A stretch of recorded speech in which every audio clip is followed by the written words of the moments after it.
The Titans against the Bills.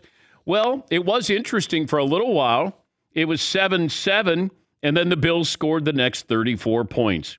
The Bills have outscored the opposition 72-17 through the first two games. And then you factor in who they beat. They beat the Rams, and they beat the Titans. The Titans, the number one seeded team last year in the AFC, and the Rams, of course, the Super Bowl champs. The last time the Bills posted a better point differential through the first two games, you have to go back to 1981. Stat of the day, stat of the day, stat of the day, stat of the day. Here comes that what? Stat of the day. Had a playoff-like atmosphere, but I think every home game in Buffalo is going to have that. I know that we use that word destiny. We use it too often, and we use it incorrectly. You can't control your own destiny. You can check that. Look it up. I don't think you can control your own destiny. You cannot. I don't think so.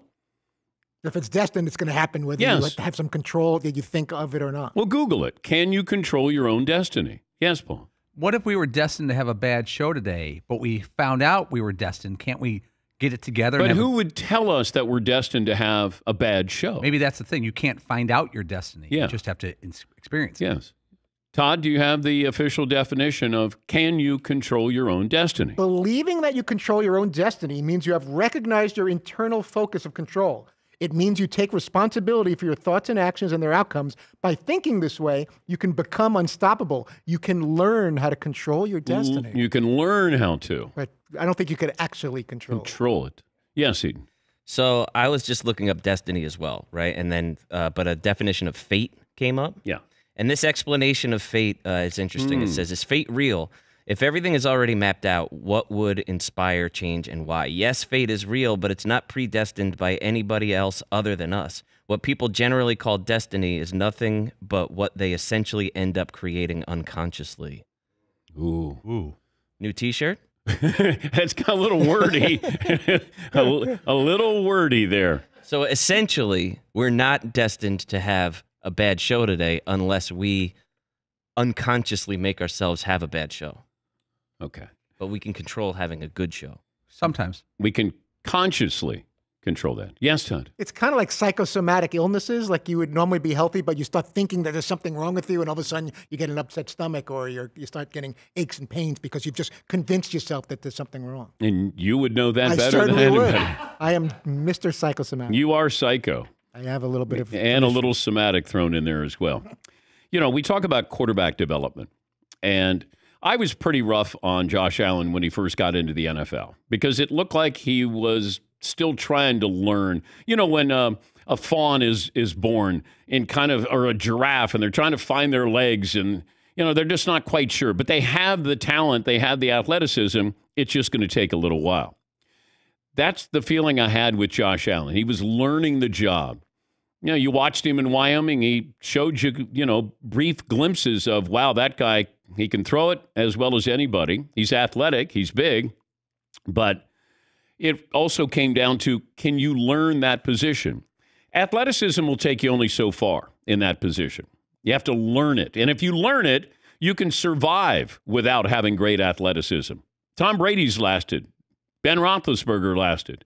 There are a lot of, you know, stationary quarterbacks who last because they understand the game.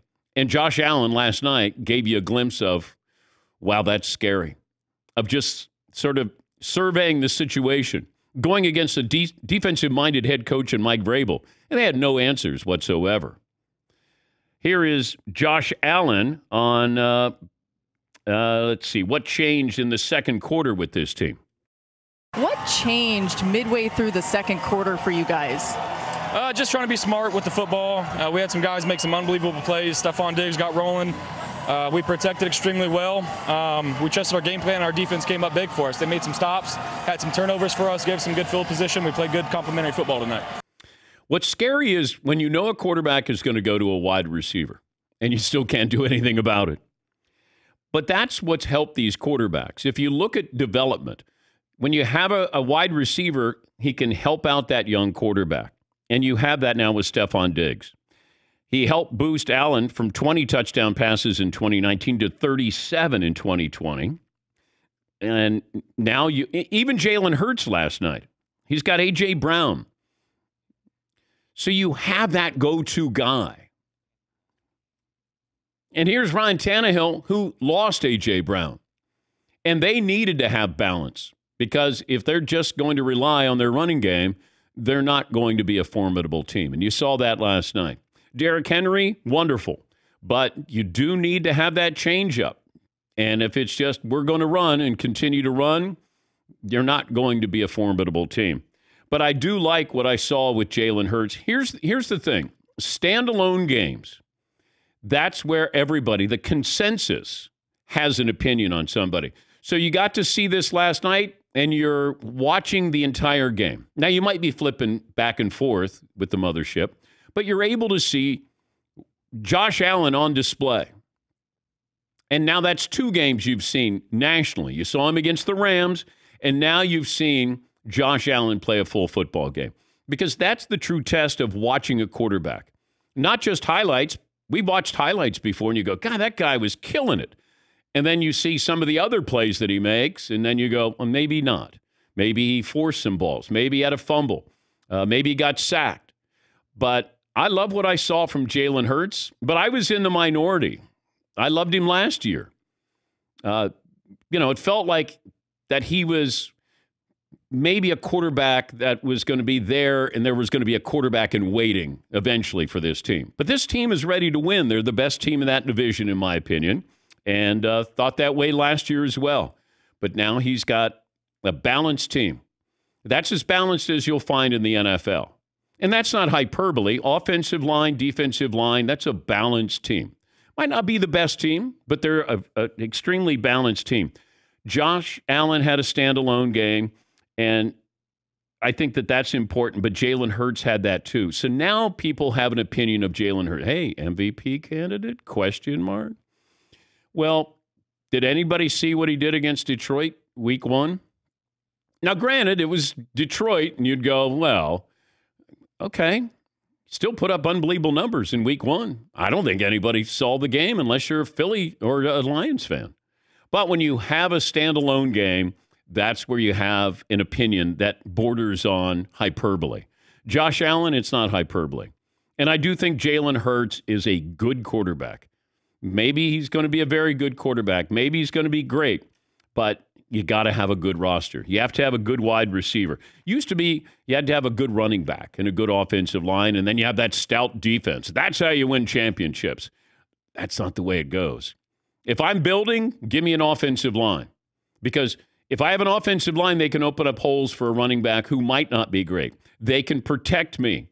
They can give me more time. Start with the offensive line.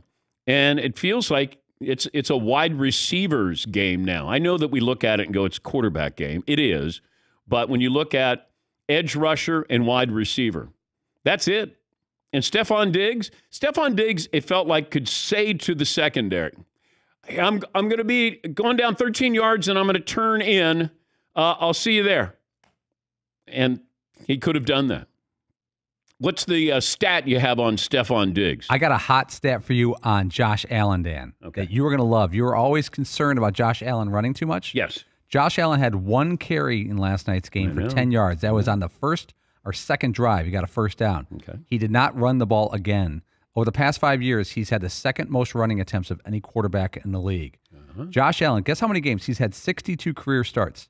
How many games has he had 1 or fewer rushing attempts? 1. 1 last night. Yeah. That's the least he's ever run in an NFL game. Jalen Hurts had a great night, and he talked about the win after the game. I'm so locked in on just trying to do my job, execute my assignments, get the ball to where it's supposed to be, execute the technique of the play, and it was very efficient tonight. And that's the type of football that we want to play. We want to play consistently. We want to be that way consistently. Jalen Hurts threw for 1, ran for 2. Devontae Smith getting involved, that is going to be essential. He had 7 catches. He didn't have a catch in week 1 against the Lions. Having him involved, and then you have A.J. Brown, now you have something formidable. And you help out Jalen Hurts. But Jalen Hurts is going to continue to run, and he should. That's one of his strengths. I was surprised. Josh Allen, it felt like, didn't have to run last night. It was one of those where you go, I normally run. I don't need to. But you watch the Titans and you go, that window of opportunity is closing. And then you look at the Vikings, and I know I said I like the Vikings. Wouldn't be surprised if they won the division. But it's national TV, and Kirk D. Cousins didn't play well. They didn't play well. I'm going to give a lot of credit to the Eagles. They put a lot of pressure on Kirk, and they couldn't get anything going. But you're watching the Vikings, and it's prime time. Maybe if they played the Super Bowl at like 1 p.m, then the Vikings, maybe that would help, if they got that far. It's that, under the lights stuff, man. That's the problem. And at what point do the Titans go, well, let's see what we have with Malik Willis. Now, he got in the game. Now, it's going to be a little while, and here's another thing. The AFC South is terrible. You got the Texans. I mean, the Jags may be the best team there. They're in first place. My Jags, first place. Because we've seen what the Colts have done or not done. Then you have the Titans. So first 1 to 9 wins could win that division. But at what point do you make a change if you're the Titans? Because it's going to happen. If it doesn't happen by later this season, it feels like next season that you want to all of a sudden go, let's see what the kid has. And I don't know if it's this situation similar to San Francisco with Jimmy G and the Trey Lance, the situation that they have. But it feels like Malik Willis is in the on-deck circle.